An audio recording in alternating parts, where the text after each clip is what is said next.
Sheridan's beauty was transcendent. She passed in 2012 at the age of 59.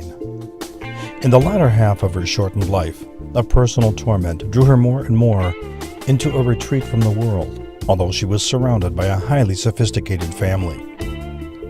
As Sheridan's reclusive nature advanced, her life was focused in her cottage and studio, an adjunct to an estate within one of America's wealthiest communities. And it's there, during the last 10 years of her life, that she began painting. She had no formal art training whatsoever. With paints, brushes, easels, and canvases provided by the family, she simply began to open up to what would become a torrent of expression that in the last 10 years of her life produced over 1,000 works of art. She painted on two primary surfaces, stock-colored poster boards and pre-stretched canvases. She worked with acrylic paint and went through a series of styles that are now captured in her body of work.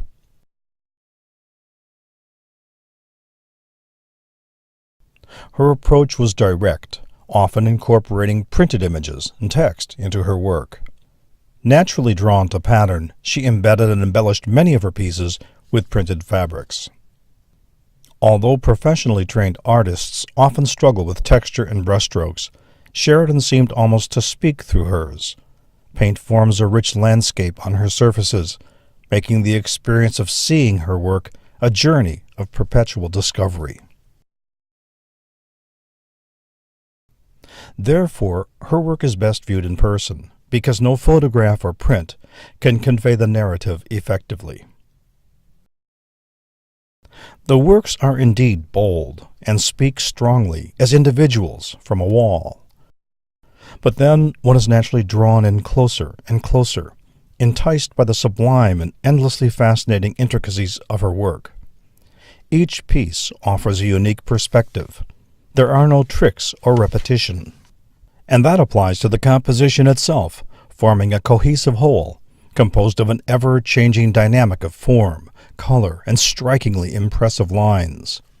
One becomes addicted to her interpretation of line, which is often in black, but within which one discovers an intense and finely finessed inner matrix of geometrica, formed with a scintillating attention to edges, wedges, and points.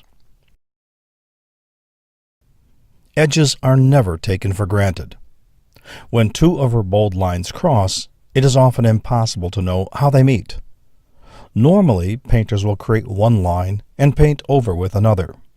With Sheridan, it may be that she painted one, then began painting the next, stopping at the edge, then continuing the line by skipping over the original.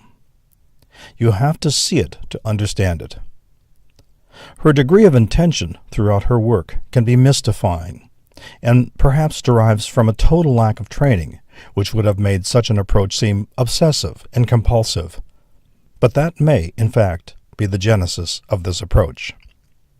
In fact, the more one journeys through one of her paintings, regardless of the title, subject, or theme, questions naturally arise as to how she worked. Where did she start? What informed her of the final composition? And in that journey, where or how did she enrich the space with such a perfect balance of interesting form, color, and texture? For there are no boring places in her work, no overlooked place.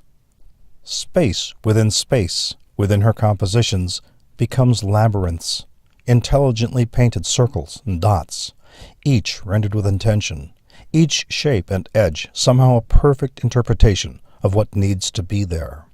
And it is this raw, instinctual approach that delves into the world of genius.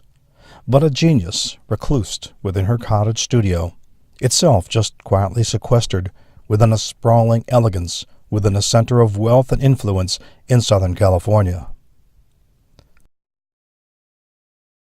But there is more to this story. For although Sheridan lived hidden away because that worked for her, she was in fact not alone. She had friends. She found a unique companionship with the iconoclasts of music and theater, Janis Joplin, Mick Jagger, Jimi Hendrix, Johnny Depp. She painted to them. She invited them into her studio and partied with them through her art. To the outside world, she appeared quiet and distant, but in her inner world, she was hot as hell. It comes through clearly and leads to a better understanding of her muse and the energetics of her work. In fact, the parallels may run very deep. Much of the world saw Hendrix, Jagger, and Joplin as the rough and raw rockers, loose, wild, unfettered. This is the world where Sheridan's work fits well, within the cultural hallways of the golden age of rock and rhythm and blues. For a song to work, it must have a theme, a message that people can feel and visualize. It must have a rhythm and a beat. It needs to be continually engaging with the listener, relying on the hook, that repeating theme, to bring connection within the song itself. It's a deep-rooted sexual energy to which the world is now addicted, as it should be.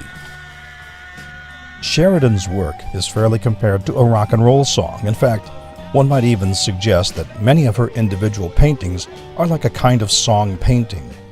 They are progressive statements of a moment in life, of a character, or a sultry dark night, of the complex characters that dance deep into the night, often, in fact, the lonely strangers whom we meet every day.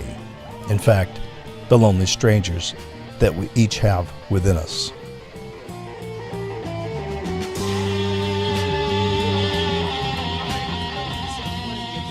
The spectrum of her work does fit within a variety of categories.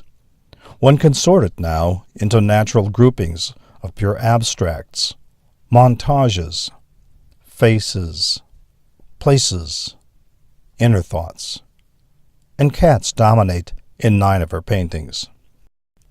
A significant portion are of faces and upper torsos, scintillating interpretations of people we've mentioned, Bob Dylan, Johnny Depp, and of people imagined. And it's here where one may dialogue most directly with the artist, and that is best done in person with her paintings. With such a significant and powerful body of work, it is being released through a series of shows, each showcasing a different dimension of her artistic quest. Sheridan's premier exhibition debuts in 2013.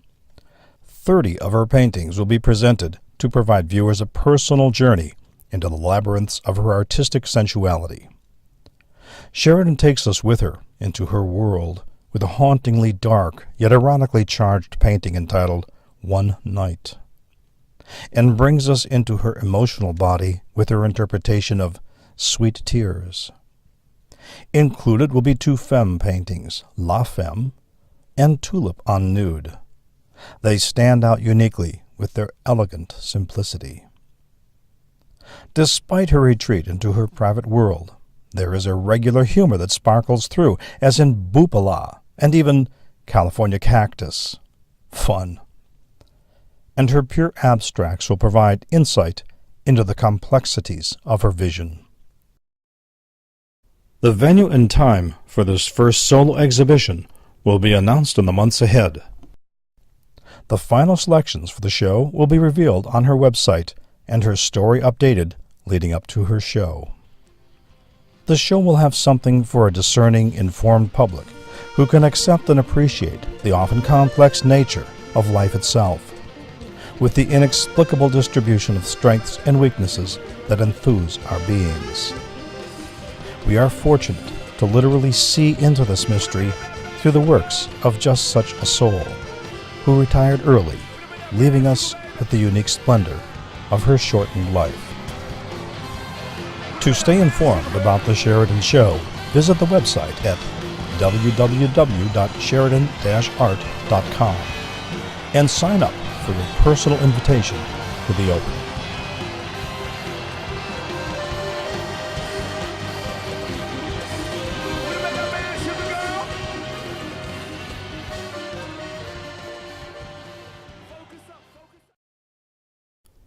The venue and time for this first solo exhibition will be announced in the months ahead. The venue and time for this first solo exhibition will be announced in the months ahead. The venue and time for this first solo exhibition will be announced in the months ahead. The venue and time for this first solo exhibition will be announced in the months ahead. The venue and time for this first solo exhibition will be announced in the months ahead.